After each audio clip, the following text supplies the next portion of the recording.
Hello students, welcome to Vivekananda agriculture academy Kanpur. आज हम लोग बात करेंगे जेट ज्वाइन इंट्रेंस टेस्ट के प्रीवियस ईयर पेपर के बारे में। ठीक है, ये मेरे पास पेपर जो है वो ज्वाइन इंट्रेंस टेस्ट जेट का है। ये जो एग्जाम होता है वो राजस्थान का एग्जाम होता है जिसको हम लोग ज्वाइन इंट्रेंस टेस्ट के नाम जानते हैं। हाल ही में इसका एग्जाम होना है वो 29 सितंबर में। तो काफ़ी स्टूडेंट्स ये कमेंट किए थे मुझे कि सर इसका प्रीवियस पेपर सॉल्व कराइएगा। तो आज से हम लोग प्रॉपरली जितने भी दिन आपके बाकी हैं तो एक दिन में कम से कम 3 पेपर सॉल्व करा देंगे। तो आपको ये पता चलेगा कि हमारा पेपर कैसे पूछा जाता है। रही बात जो अदर स्टेट के लोग हैं, चाहे वो BCSE हो या फिर वो CGPAT, MP PAT या फिर वो CCS HU, तो उनके लिए पेपर इंपॉर्टेंट है क्योंकि स्टेट परीक्षाएं जितने भी हैं वो लगभग सेम पेपर एक जैसा ही पूछा जाता है। ठीक, तो ये क्वेश्चन पेपर सभी के लिए इंपॉर्टेंट है। अब इस पेपर को प्राप्त करने के लिए हमारे टेलीग्राम चैनल को आप लोग फॉलो करें। ठीक है, लिंक नीचे दिया होगा डिस्क्रिप्शन बॉक्स में, आप वहाँ पर जाके उसको फॉलो करके ज्वाइन कर सकते हैं या फिर आप डायरेक्ट टेलीग्राम चैनल पर सर्च कर सकते हैं विवेकानंद एग्रीकल्चर अकेडमी।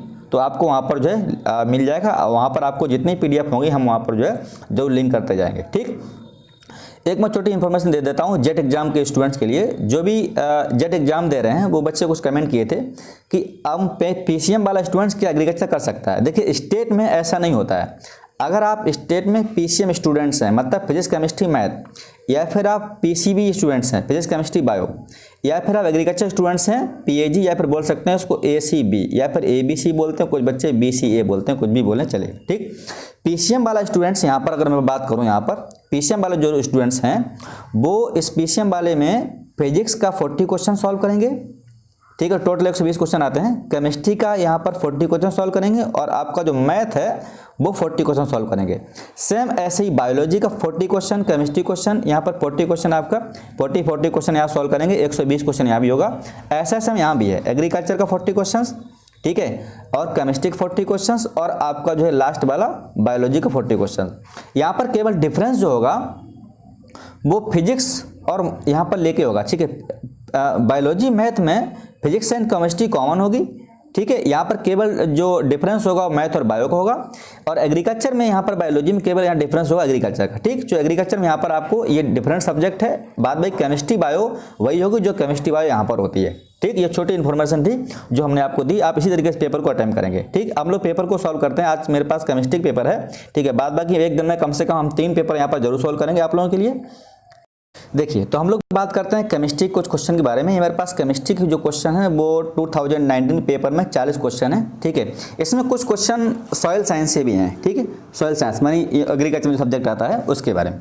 तो हम लोग यहाँ पर देखेंगे फर्स्ट क्वेश्चन के बारे में, natural rubber is the polymer of. देखिए, मैंने बताया था पॉलीमर से एक क्वेश्चन 100% आता ही आता है। ठीक है, तो यहाँ पर हम लोग उसको सॉल्व करते चलते हैं तो आपको सब पॉलीमर आप यहाँ पर याद हो जाएंगे। देखिए, एक्चुअली नेचुरल पॉलीमर का मतलब होता है, आप समझ सकते हैं, प्राकृतिक रबर।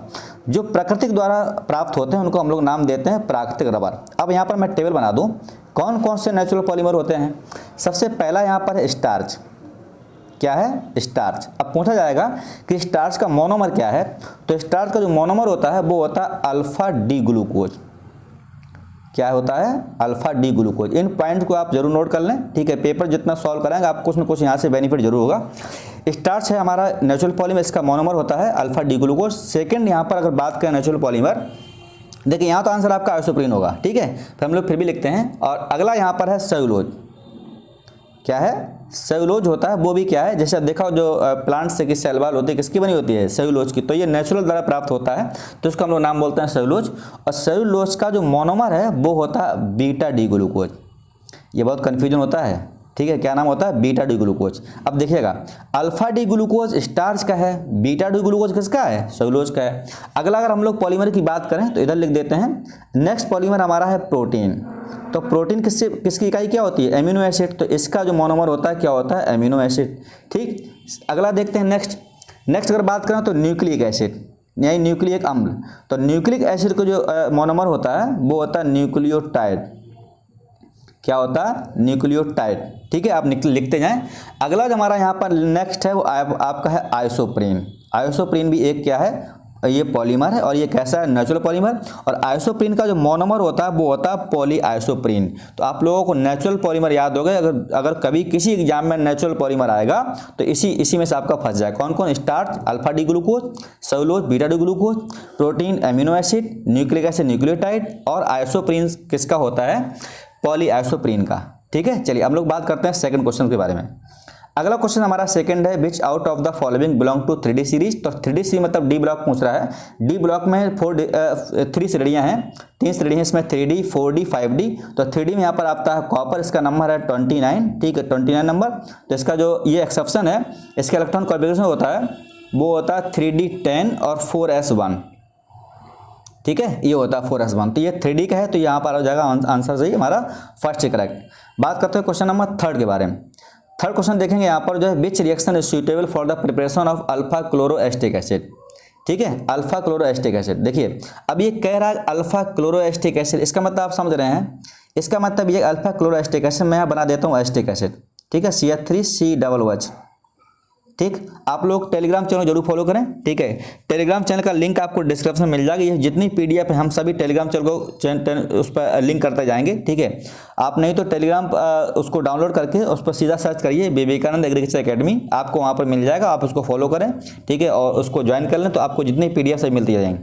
बात करते हैं ये एस्टिक एसिड है, क्या करें यहाँ पर एक H हटा देंगे और एक क्लोरीन लगा देंगे, तो ये मोनो है, मोनो मान एक, तो इसका नाम हो जाएगा मोनोक्लोरोएस्टिक एसिड।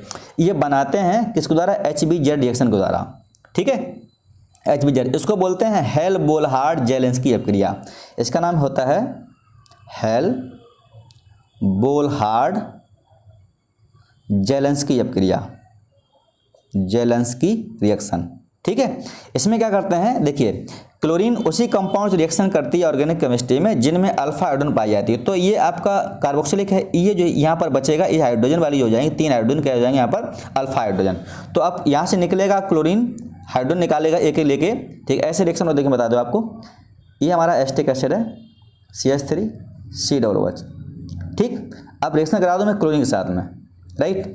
अब ये देखिए यहाँ पर अल्फा 3 है, तो 3 क्लोरीन यहाँ पर ले लेंगे हम लोग, लेकिन एक एक करके निकालेंगे। देखिए एक के बाद निकलेगा यहाँ पर क्या आ जाएगा CH2COOH और यहाँ पर क्या बनेगा Cl, ये एक निकल गई, ठीक है। अब दोबारा फिर इसमें निकाल दो एक क्लोरीन, क्लोरीन साथ में लेके माइनस है Cl, तो यहाँ से निकल जाएगा, तो यह बन जाएगा CHCl2, 2 कहाँ से आ गया, एक क्लोरीन ये और एक यहाँ से, ठीक है, तो ये बन जाएगा COOH। देखिए ये मोनोक्लोरोएस्टिक एसिड, ये दूसरा क्या होता है डाइक्लोरोएस्टिक एसिड। थर्ड पर यहाँ पर बनेगा CCl3COOH, इसका नाम हो जाएगा ट्राइक्लोरोएस्टिक एसिड। यहाँ पूछा है एसिडिक स्ट्रेंथ, तो ट्राइक्लोरोएस्टिक एसिड सबसे ज़्यादा होगी D की, फिर यहाँ पर होगी C की, फिर यहाँ पर होगी B की, फिर यहाँ पर होगी A की, ठीक है। ये एसिडिक स्ट्रेंथ एक बार क्वेश्चन पूछा गया था BHU में, याद रखना। तो जिनमें क्लोरीन ज़्यादा होंगे वो उसकी एसिडिक कैरेक्टर ज़्यादा होता है, और जिसमें क्लोरीन बिल्कुल नहीं होगी क्लोरीन तो उसकी एसिडिक कैरेक्टर सबसे कम होगी। तो सबसे कम होगी एसिटिक एसिड की, और सबसे ज़्यादा किसकी होगी यहाँ पर ट्राइक्लोरोएस्टिक एसिड की एसिडिक स्ट्रेंथ सबसे ज़्यादा होगी, क्योंकि यहाँ पर क्लोरीन के एटम जो है ज़्यादा लगे हुए हैं। ये हमारा यहाँ पर मेन कंपाउंड था, तो इसका आंसर क्या हो गया हमारा यहाँ पर HBZ रिएक्शन, ठीक। बात करते हैं question number 4, general electronic configuration of transition element. Transition बोलते हैं डी ब्लॉक एलिमेंट होते हैं, इसमें डी ब्लॉक तभी बोलेंगे जब S पूरा भर जाए, यानी NS2 पूरा भर जाए, ठीक है, NP तो P कितना होता है 1 2 लेकर के 6 पूरा भर जाए, इसके बाद आता है D।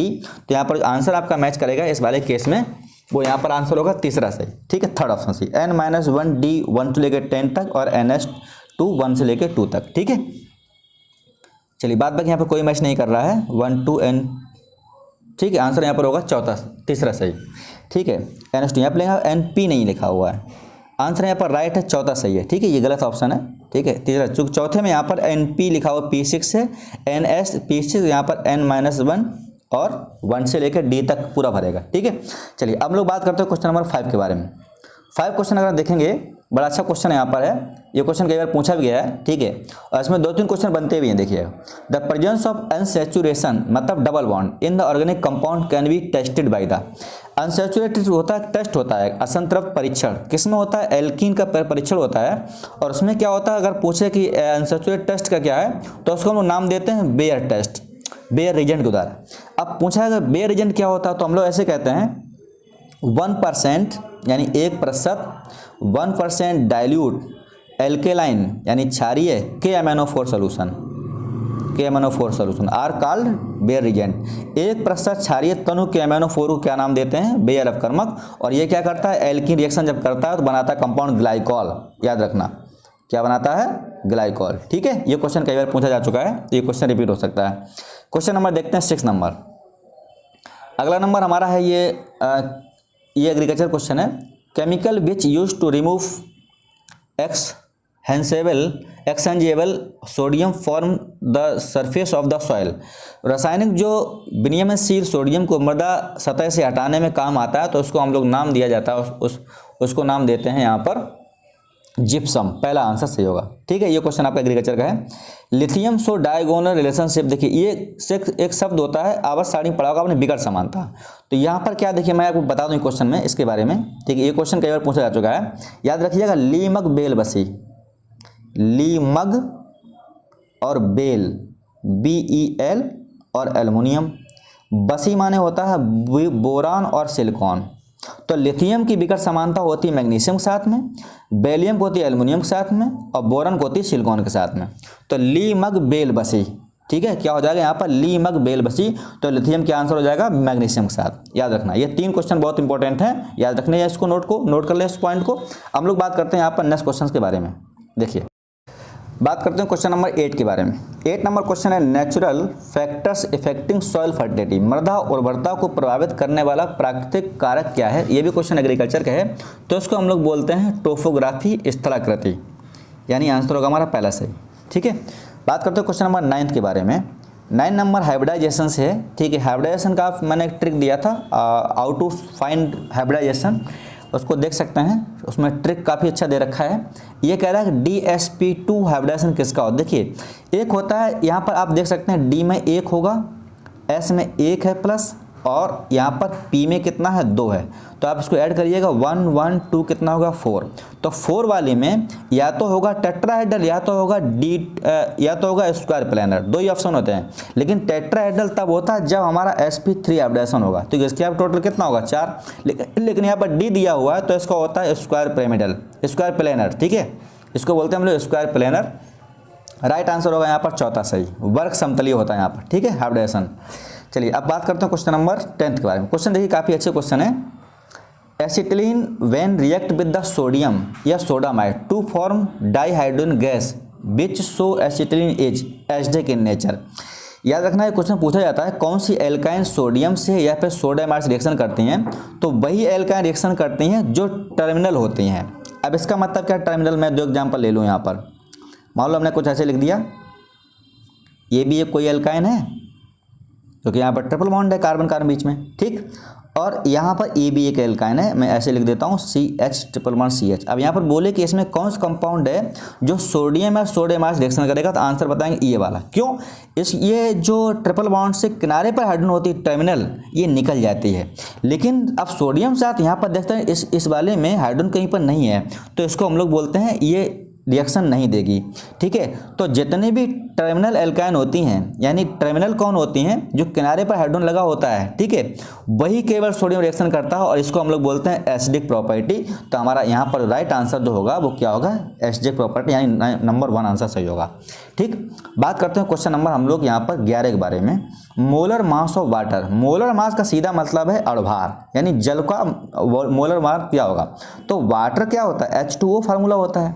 अब H का होता है 2 मॉलिक्यूलर वेट, O का होता है 16, तो कितना होगा यहाँ पर 18 हो गया। ठीक है, अब यहाँ पर देखिए राइट आंसर आपका ए सही मैच कर रहा है। ए क्यों, अब ये 0.2 क्यों, चूँकि जो हाइड्रोजन को होता है, हाइड्रोजन का जो मास होता है वो 1.08 होता है। ठीक है, इसलिए यहाँ पर आपका 0.02 दे रखा है। राइट आंसर यहाँ पर आप पहला सही होगा। ठीक है, अब बात करते हैं क्वेश्चन नंबर 12 सही। ये क्वेश्चन आपका बायोलॉजी का है, अरे उसका एग्रीकल्चर का। Which bio fertiliser use to treat gram seed. ठीक है, चने के बीजों कौन सा जैव उर्वरक, जो चने प्रोटीन वाला जो केस होते हैं उसमें क्या होता है, राइजोबियम जो होता है वो उसको यूज किया जाता है वहाँ पर। ठीक है, राइजोबियम। तो यहाँ पर राइट आंसर आपका राइजोबियम यानी होगा पहला सही, हमारा फर्स्ट ऑप्शन यहाँ पर करेक्ट होगा। Question number 13, detection of gelatin in the milk can be done by the. ठीक है, दूध में जेलेटिन का पता लगाया जाता है। ये क्वेश्चन बीएचयू में आ चुका है एक बार। ठीक है, क्वेश्चन नंबर जो 13 है, इसका राइट आंसर होगा इसमें आपका पिक्रिक एसिड। आंसर है हमारा पहला सही, पिक्रिक एसिड। ठीक है, क्वेश्चन अगर डाउट हो तो कमेंट जरूर करिएगा। और हम लोग बात करते हैं question number 14, Brownian movement was discovered by. तो ये दिया था रॉबर्ट ब्राउन ने, इसलिए इसका नाम पड़ा था ब्राउनियन मूवमेंट। ठीक है, इसको हम लोग पढ़ेंगे सरफेस केमिस्ट्री में। बात करते हैं क्वेश्चन नंबर ट्रांजिशन मेटल्स, यानी संक्रमण धातुएं। 2 क्वेश्चन आ चुके हैं ट्रांजिशन मेटल से। ठीक है, ट्रांजिशन मेटल्स क्या होते हैं, एक्सहाइबिट इनर्ट पेयर इफेक्ट नहीं, एक्साइड वेरिएबल ऑक्सीडेशन स्टेट, ठीक है, वेरिएबल ऑक्सीडेशन, ये तो क्वेश्चन सही यहाँ पर, दूसरा सही यहाँ पर, ठीक है, वेरिएबल ऑक्सीडेशन स्टेट शो करते हैं और इसी को हम लोग नाम देते हैं वेरिएबल वैलेंसी, एक से अधिक संयोजकता, ठीक है। तो डी ब्लॉक एलिमेंट होते हैं एक से अधिक जो ऑक्सीजन संख्या होते हैं प्रकट करते हैं, तो राइट आंसर हमारा यहाँ पर बी सही होगा। बात करते हैं क्वेश्चन नंबर 16 के बारे में। एंडोथर्मिक रिएक्शन, देखिए एंडोथर्मिक रिएक्शन क्या होते हैं, एंडोथर्मिक जो हीट को एब्जॉर्ब करते हैं, जब कोई हीट को लेगा तो उसकी हीट पॉजिटिव में कैसी होगी, इंक्रीज हो जाएगी। तो डेल्टा एच अगर बोल रहे हैं कि जो नेगेटिव होता है, डेल्टा एच अगर नेगेटिव बात करता हो तो किसके लिए, एक्सोथर्मिक के लिए, तो एक्सोथर्मिकल डेल्टा एच नेगेटिव होता है और जो एंडोथर्मिक के लिए होता है वो क्या होगा, डेल्टा एच पॉजिटिव होता है, ठीक है। तो पूछा गया था यहाँ पर मान क्या होगा, तो राइट आंसर हमारा यहाँ पर होगा आपका तीसरा सही, third option, delta H positive for endothermic और डेल्टा नेगेटिव जो होता है वो किसके लिए होता है, एक्सोथर्मिक के लिए, ठीक है। चलिए बात करते हैं क्वेश्चन नंबर यहाँ पर जो है बात करते हैं हम लोग क्वेश्चन नंबर 17 सही। 17 क्वेश्चन हमारा को जो है ये आपका जनरल ऑर्गेनिक रिएक्शंस है। एल्कीन में जब भी रिएक्शन होता है तो उसको हम लोग देखिए, एल्कीन मोस्टली रिएक्शन देती हैं वो देती हैं इलेक्ट्रोफिलिक एडिशन रिएक्शन, क्या देती हैं, इलेक्ट्रोफिलिक एडिशन रिएक्शन देती हैं। राइट आंसर हमारा होगा यहाँ पर बी सही, ठीक है। चूंकि इसमें क्या होता है, मार्कोनी-कॉफ रूल के अकॉर्डिंग सबसे पहले किसका ये ऐड होता है, इलेक्ट्रोफाइल का, तो यहाँ पर होगा हमारा रिएक्शन आपका दूसरा आंसर होगा, ठीक है। क्वेश्चन नंबर 18 देखिएगा, Tyndall effect in the colloidal solution is due to, Tyndall प्रभाव, देखिए सरफेस केमिस्ट्री क्वेश्चन का ही पूछे गए हैं, ठीक है।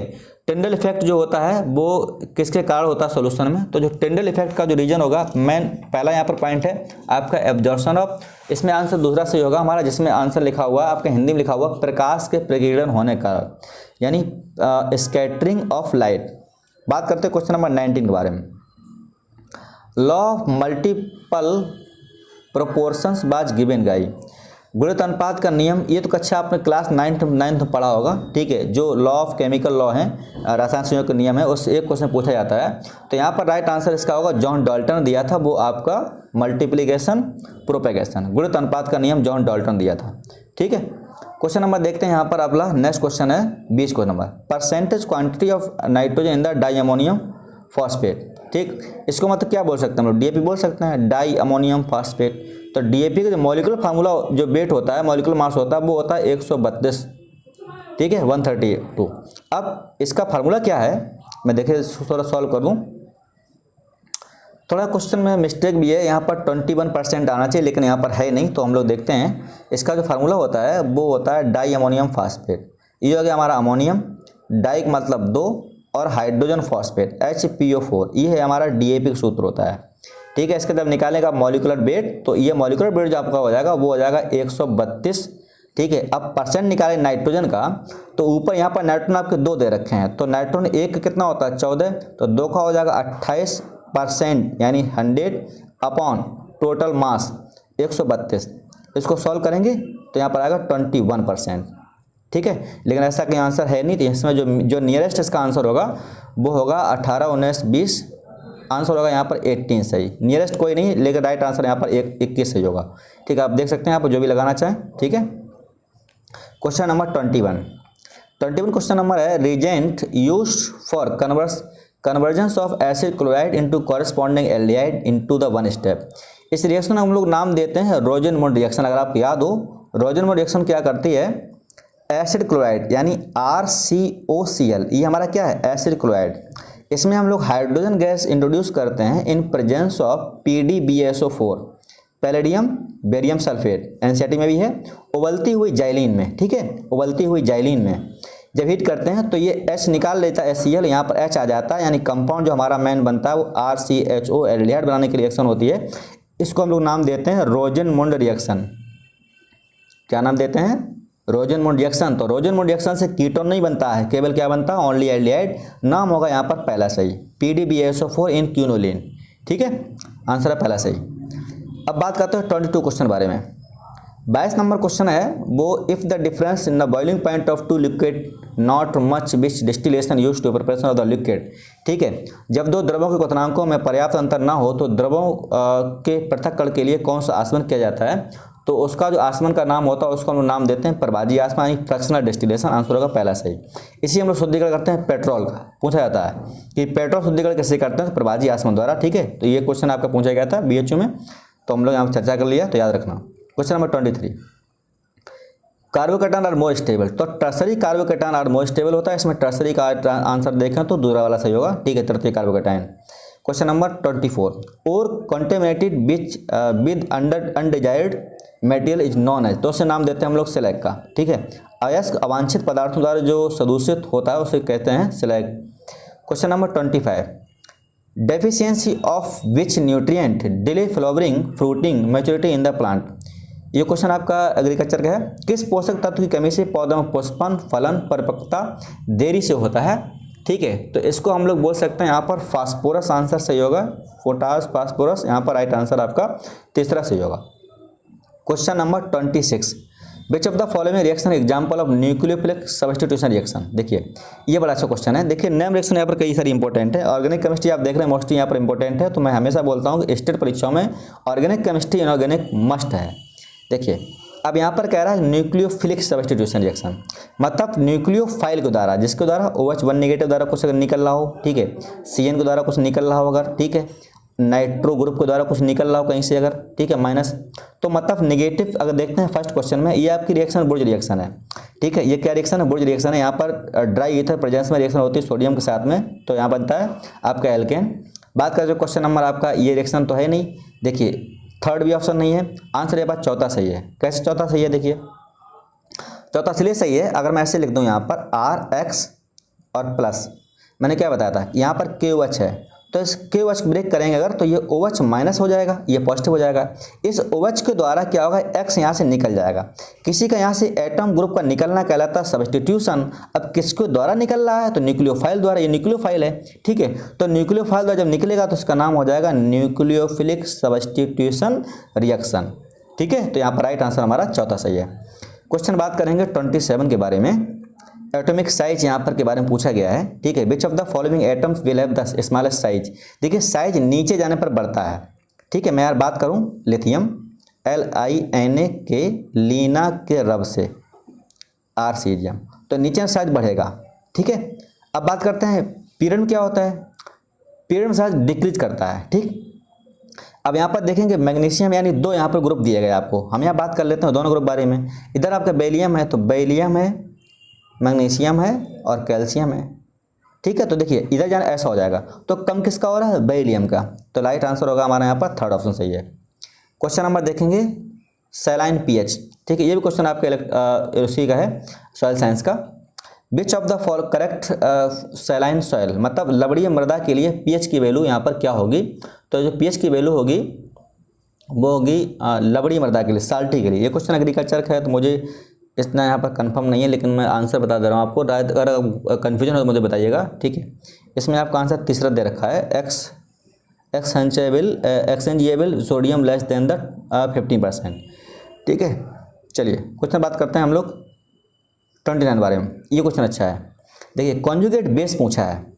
क्या करते हैं हम लोग, बनाते कैसे कॉन्जुगेट बेस, किसी भी आयन से या मॉलिक्यूल से, एसिड से H निकाल दो, अगर इसका एक H यहाँ निकाल दें, अगर हम लोग एक H माइनस कर दें, क्या बचेगा, CO3 2 नेगेटिव, ठीक है। क्योंकि ऑलरेडी यहाँ पर एक नेगेटिव था, एक निकाल दिया तो दो नेगेटिव यहाँ हो जाएंगे, ये बचे कार्बोनेट, तो राइट आंसर हमारा पहला से होगा यहाँ पर, ठीक। अब हम लोग बात करते हैं HCl का कॉन्जुगेट बेस क्या होता है, तो यहाँ पर H निकाल देंगे, यहाँ पर क्या बचेगा, Cl1 नेगेटिव। ये हमारा बना है क्या है, कॉन्जुगेट बेस। एक चीज़ और याद रखना, अब पूछे कॉन्जुगेट बेस का कॉन्जुगेट एसिड क्या होगा, इसी में आप H जोड़ दो, H जोड़ देंगे तो ये कॉन्जुगेट एसिड कहलाएगा, कॉन्जुगेट एसिड, ये कॉन्जुगेट बेस। कॉन्जुगेट बेस कब बनता है, जब किसी से एक H माइनस कर देते हैं तो क्या बन जाता है, कॉन्जुगेट बेस, याद रखना, ठीक है। क्वेश्चन नंबर बात करेंगे हम लोग 30 के बारे में। एल्केली मेटल, देखिए एल्केली मेटल जितनी होती है क्या होती है, रिड्यूसिंग प्रॉपर्टी शो करते हैं, चूँकि आप इसको पढ़ेंगे इलेक्ट्रिकल केमिकल सीरीज में, तो alkali metals are good reducing agent. आप पूछे सबसे ज़्यादा यहाँ पर रिड्यूसिंग एजेंट कौन होगा, तो यहाँ पर हो जाएगा आंसर आपका सीजियम सही। ये सीजियम आपका सबसे अच्छा एल्केली पूरे आवर्त सारणी में रिड्यूसिंग एजेंट है। लेकिन अगर पूछे एक्वस सॉल्यूशन कौन होगा, तो आंसर हो जाएगा Li1 पॉजिटिव। याद रखें, दो क्वेश्चन बहुत कन्फ्यूजन करते हैं, ठीक है। Li1 positive is a good reducing agent in A प्रोडक्टेबल in aqueous solution. अगर एक्वस सॉल्यूशन ना दो तो क्या हो जाएगा, caesium. Question number 31, the process of setting of colloidal particle is called, ठीक है। ये आप कोलाइडल सॉल्यूशन है, देखिए सरफेस केमिस्ट्री 3 क्वेश्चन पूछे जा चुके हैं यहाँ पर, ठीक है। तो यहाँ पर पूछा है कुलाडी कणों के नीचे बैठ जाने का प्रक्रम क्या कहलाता है, तो उसको हम लोग बोलते हैं कोगुलेशन यानी स्कंदन बोलते हैं। फ्लोरपोलेटेशन प्रोसेस मेटलर्जी से किसके लिए होती है, तो ये होती है सल्फाइड ओर के लिए। यहाँ पर आंसर होगा ये सही, ठीक है। अब सल्फाइड ओर मालूम ना देता तो कोई सल्फाइड इसका नाम दे, जैसे पीबीएस हो सकता था। अब पीबीएस क्या है, सल्फाइड ओर, गैलेना इसको बोलते हैं। हो सकता है अर्जेंटाइट Ag2S दे देता, हो सकता है आयरन पायराइड CuFeS2 दे देता। तो याद रखना, बड़ा डीपली क्वेश्चन पूछ लेते हैं, लेकिन यहाँ पर सीधा पूछा था किसके लिए होती, तो ऐसी प्रोसेस होती है और सल्फाइड एस के लिए। Question number 33, element of which of the same group, एक ही ग्रुप के एलिमेंट का आउटर मोस्ट इलेक्ट्रॉनिक कॉन्फ़िगरेशन कैसा होता है, सेम होता है। तो हम लोग अगर इसमें अगर देखें तो उसमें आंसर जो हमारा, देखिए यहाँ पर क्वेश्चन अगर देखें इसमें मैच कौन सा आंसर कर रहा है, number of electron in the outermost shell कैसे होते हैं, कांस्टेंट। जैसे मैं बात करूँ अगर फर्स्ट ए के बारे में, फर्स्ट है आपका एल्केली मेटल्स का है, ठीक है। तो इसका सभी का इलेक्ट्रॉन विन्यास NS1 होता है। NS अगर हम लोग 2 की बात करें, ठीक है, तो सभी का NS2 होता है। तो outer most electron configuration same होने के कारण ही इनको क्या कर जाए, एक ही ग्रुप में रखा जाता है। तो राइट आंसर हमारा चौथा सही होगा। क्वेश्चन नंबर देखेंगे हम लोग, ये भी क्वेश्चन आपका एग्रीकल्चर से, कुछ क्वेश्चन एग्रीकल्चर पूछे जाते हैं इसमें। गोबर की खाद में कितने % पोटेशियम पाया जाता है, ठीक है। How much percentage in the potassium percent in the form yard manner, ठीक। तो इसका यहाँ पर राइट आंसर जो होगा वो 0.5% होगा, 0.5%, यानी फर्स्ट ऑप्शन सही है, ठीक है। चलिए अगला क्वेश्चन बड़ा अच्छा क्वेश्चन है, मैग्नेटिक ऑर्बिटल क्वांटम नंबर्स, चुंबकीय क्वांटम संख्या क्या बताती है, ओरिएंटेशन ऑफ ऑर्बिटल्स, ठीक है। राइट आंसर यहाँ पर ये सही होगा। अब मैं सबको अगर देखूँ, एंगुलर ये पूछा, एंगुलर मोमेंटम ये बताता है L यानी दिगंशीय क्वांटम संख्या, ठीक है। शेप क्या बताता है यहाँ पर, शेप एंड, देखिए शेप पूछो तो भी यहाँ पर L बताएगा। अब पूछे साइज क्या बताता है, तो N, ठीक है। मुख्य क्वांटम संख्या साइज बताती है। शेप और ऑर्बिटल मोमेंटम क्या बताता है आपका, ये बताएगा आपका एजीमुथल नंबर, ठीक है। बात करते हैं क्वेश्चन नंबर 36 के बारे में। क्वेश्चन एग्रीकल्चर का है, crop blue green algae used, ठीक है। तो ये आंसर होगा आपका धान, सही, धान। क्वेश्चन नंबर 37 देखिएगा, formation of cyanohydrin from the ketone and hydrogen cyanide is an example of, ये कह रहे हैं कि साइनोहाइड्रिन कैसे बनता है। तो आपने पढ़ा होगा एल्डेहाइड कीटोन में, एल्डेहाइड कीटोन रिएक्शन होती है इस तरीके से, इसको एल्डेहाइड बोलते हैं, कीटोन बोलते हैं, यानी कार्बोनिल कंपाउंड कराते हैं HCN के साथ रिएक्शन, ठीक। तो CN कराते हैं इसमें एडिशन, ठीक। ये H यहाँ से क्या हो जाएगा, ये H इसके साथ जुड़ जाएगा, तो जो कंपाउंड बनेगा क्या बनेगा, साइनोहाइड्रिन ऐसे बनेगा कुछ, ये OH के साथ जुड़ जाएगा और यहाँ बन जाएगा CN। इस कंपाउंड हम लोग नाम देते हैं साइनोहाइड्रिन। अगर यहाँ पर आप ग्लूकोज होता तो ग्लूकोसाइनोहाइड्रिन, फ्रक्टोज होता तो फ्रक्टोसाइनोहाइड्रिन, एल्डिहाइड होता तो एल्डिहाइड, कीटोन होता तो कीटोन साइनोहाइड्रिन। अब यहाँ पर देखने क्या जुड़ रहा है, साइनाइड जुड़ रहा है, ये क्या न्यूक्लियोफाइल है। तो न्यूक्लियोफाइल का जुड़ना कुछ यहाँ से निकलता नहीं है, तो इसका नाम हो जाएगा न्यूक्लियोफिलिक एडिशन रिएक्शन, ठीक है। आप देख सकते हैं ऑप्शन क्या मैच कर रहा है यहाँ पर हमारा, चौथा नहीं, आपका बी सही है, न्यूक्लियोफिलिक एडिशन रिएक्शन। वो कह रहा है किसका एग्जांपल है, तो न्यूक्लियोफिलिक एडिशन रिएक्शन का है। क्योंकि एडिशन क्यों है, क्योंकि यहाँ से कुछ निकल नहीं रहा, अगर यहाँ से कुछ निकल जाता तो उसका नाम हो जाता है न्यूक्लियोफिलिक सब्स्टिट्यूशन रिएक्शन। तो राइट आंसर हमारा यहाँ पर बी सही होगा। क्वेश्चन 38 के बारे में बात करेंगे, ठीक है। 38 question number, what is the total number of orbital associate with the principal quantum numbers n equal to, देखिए कभी अगर पूछे कक्षकों संख्या कितनी होगी, n, कुल कक्षकों संख्या, नंबर ऑफ ऑर्बिटल, तो सीधा याद रखिएगा n का स्क्वायर। अब n जितना हो, मान लो 2 अगर पूछे तो 4, ठीक। अब यहाँ 3 पूछा गया तो 3 का स्क्वायर, तो कितना हो जाएगा, 3 3 का 9, 3, तो आंसर हो गया यहाँ पर 9 सही, ठीक है। याद रखना, पूछे कक्षकों संख्या कितनी होती है तो आपका n स्क्वायर। मैंने क्वांटम नंबर्स के वीडियो में बताया था, आप सर्च कर सकते हैं quantum numbers for ICR entrance, आपको वीडियो मिलेगा, उसमें बहुत सारी डिटेल में हमने बताया है। Question 39, which of the following theory provide good explanation about the parametric behaviour of oxygen, ठीक है। ऑक्सीजन का जो पैरामेट्रिक नेचर होता है, याद रखना, ये देखिए पूछा भी है, O2 जो होता है ये पैरामेट्रिक होता है, ठीक, याद रखना। O2 कैसा होता है, पैरा यानी अनचुंबकीय। तो ये कौन बताता है, एमओ2 थ्योरी। कैसे निकालते हैं, बॉन्ड ऑर्डर से, ठीक है। एमओ2 थ्योरी बताती है पैराडायमेट्रिक क्या नेचर होता है। क्वेश्चन बात करते हैं हम लास्ट क्वेश्चन के बारे में, 40 क्वेश्चन हमारा है, which chemical use preservation of the jam and jelly. ये क्वेश्चन अभी सरफेस केमिस्ट्री से है, ठीक है। जैम जेली के परिरक्षण में कौन सा रासायनिक यूज होता है, तो होता सोडियम बेंजोएट, आंसर हमारा पहला सही। ये क्वेश्चन आपका आईसीआर में आ चुका है, ठीक। तो कुछ क्वेश्चन यहाँ पर आपने देखे हैं, सबसे मोस्ट यहाँ पर क्वेश्चन कहाँ से पूछे गए थे, पॉलीमर से, सरफेस केमिस्ट्री से और ऑर्गेनिक केमिस्ट्री से। जो स्टूडेंट्स वीडियो ने पूरे देखा, जिन स्टूडेंट्स ने, उनका 100% उनको जरूर बेनिफिट होगा। तो हम चाहते हैं कि आप लोग जो है इस तरीके से जो पेपर हम लोग सॉल्व कर रहे हैं, सभी विद्यार्थी, सभी स्टूडेंट्स, बॉयज़ गर्ल्स जो है जितना भी पेपर सॉल्व करेंगे उन पेपर को आप जरूर सॉल्व करें, क्योंकि स्टेट परीक्षा में ऐसे क्वेश्चन ही पूछे जाते हैं। मिलते हैं हम लोग नेक्स्ट वीडियो में किसी एक नई वीडियो के साथ। बहुत बहुत थैंक यू।